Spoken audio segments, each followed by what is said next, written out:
Bonjour à toutes et à tous, j'espère que vous allez bien.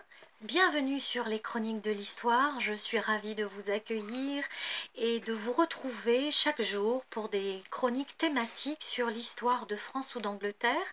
Nous sommes en ce moment plutôt dans l'histoire d'Angleterre et notamment dans l'histoire des Tudors. Je vous parle d'Henri VIII, je vous parle de ses 6 épouses et je vous parle en fait du contexte de la dynastie des Tudors qui perdura de 1485 à la mort de la grande Élisabeth Ière en 1603. Aujourd'hui, nous sommes le 23 mai de l'année 1533 et c'est une date importante parce que c'est une date à laquelle a été prononcée l'annulation de mariage de Catherine d'Aragon et d'Henri VIII.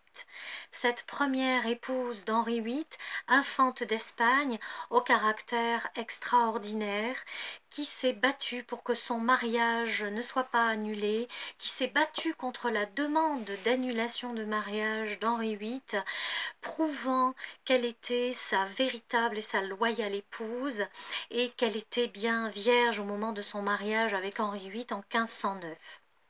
Je vous rappelle les événements. Catherine d'Aragon, depuis sa plus tendre enfance, avait été promise au prince de Galles, Arthur, qui était le fils aîné d'Henri VII Tudor et d'Élisabeth d'York. Donc durant toute son enfance, elle a été préparée à devenir reine d'Angleterre. Elle avait quitté son Espagne natale en 1501, nous en avons parlé dans la chronique d'avant-hier. Mais malheureusement, Arthur est décédé quelques mois seulement après leur mariage. Et Catherine d'Aragon a toujours prétendu que ce mariage n'avait pas été consommé, qu'elle n'avait pas eu de relation charnelle avec Arthur. Le pape avait donc accordé une dispense pour que Catherine puisse épouser le frère d'Arthur, Henri Tudor, devenu Henri VIII en 1509. Et jusque-là, il n'y avait jamais eu de problème. Effectivement, Catherine, nous en reparlerons dans d'autres chroniques, a connu plusieurs fausses couches ou plusieurs naissances d'enfants mort-nés. Et elle n'a eu réellement qu'une fille en bonne santé qui a survécu et qui était la princesse Marie Tudor, qui est devenue reine d'Angleterre sous le nom de Marie Ière. Henri VIII était très épris d'elle. Il faut dire que lorsque les premières grossesses n'ont pas abouti, eh bien Henri VIII croyait vraiment qu'ils étaient encore jeunes et qu'ils allaient pouvoir encore procréer et avoir des enfants et ainsi donner un héritier mâle au trône d'Angleterre. Mais malheureusement, ça ne s'est jamais produit ainsi. Donc, Catherine et Henri se sont connus depuis les années 1501. Ils se sont mariés en 1509 et à partir de 1527, eh bien, leur relation est devenue vraiment très compliquée. Plus de 20 ans étaient passés, Catherine n'avait pas donné d'héritier mâle et Henri VIII n'avait Dieu que pour une jeune femme de la cour dont on a beaucoup parlé dernièrement avec les dernières chroniques que je vous ai réalisées. Anne Boleyn. Anne Boleyn qui revenait de la cour de France, qui était d'une beauté toute exotique, qui était fine, intelligente, instruite et qui plaisait énormément au roi. Mais Anne Boleyn, qui ne voulait absolument pas se contenter d'être la maîtresse du roi. Elle était très ambitieuse, elle était poussée par sa propre famille. Les Boleyn avaient une ambition absolument démesurée. Son père, Thomas Boleyn, a vraiment tout fait pour qu'elle soit le plus proche possible du roi. Mais Anne a fait attendre le roi en lui disant qu'il était hors de question qu'elle devienne une maîtresse royale comme tant d'autres et qu'elle ne voulait être que son épouse. C'est quand même à partir de ce moment-là qu'Henri VIII a commencé à réfléchir à ce que l'on appelle aujourd'hui un divorce, mais qui était pire que ça, puisque c'est une annulation de mariage. Et l'annulation de mariage voulait dire que c'est comme si le mariage n'avait jamais existé.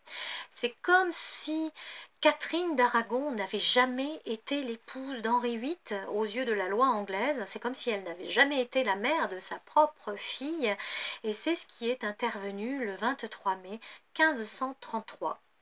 L'archevêque de Canterbury, Thomas Cranmer, a prononcé l'annulation de mariage de Catherine d'Aragon et d'Henri VIII, alors que le pape et la chrétienté étaient contre cette annulation de mariage, Henri VIII avait demandé à un grand nombre d'universitaires de réfléchir sur cette annulation de mariage. Il avait trouvé un texte qui se trouve dans la Bible et qui se trouve notamment dans la partie du Lévitique qui précise qu'un homme ne doit pas épouser la veuve de son frère, sinon cela est considéré comme un inceste et que cela portera malheur sur la descendance de cet homme en question. Alors effectivement, Henri VIII, qui pourtant était très proche des écritures bibliques, qui connaissait parfaitement les écritures saintes, ne s'en était pas préoccupé outre mesure avant cela, mais la rencontre d'Anne Boleyn a été vraiment un facteur déclenchant et un facteur déterminant dans cette histoire d'Angleterre. En 1533, eh bien, Catherine d'Aragon était déjà éloignée de la cour. Henri VIII l'avait fait partir 2 ans auparavant, en 1531, et Catherine allait de château en château, toujours plus éloignée de la cour. Ce qui est terrible, c'est que le roi, lorsqu'il l'a exilée de la cour, l'a privée de sa fille Marie, et en 1531, les deux femmes ont été séparées et n'ont jamais pu se revoir, et elles en ont vraiment toutes les deux beaucoup souffert. Catherine est tombée malade au cours de ces dernières années. Elle décéda quelques mois avant l'exécution d'Anne Boleyn en janvier 1536 et elle n'a pu revoir avant sa mort que son merveilleux ami Eustache Chapuis, l'ambassadeur impérial dont nous avons beaucoup parlé, et une amie qui était venue avec elle d'Espagne, Maria de Salinas, qui était là et qui a recueilli son dernier souffle. Je vous raconterai cela quand le moment sera venu. Je vous remercie d'avoir écouté cette chronique et puis je vous dis à demain.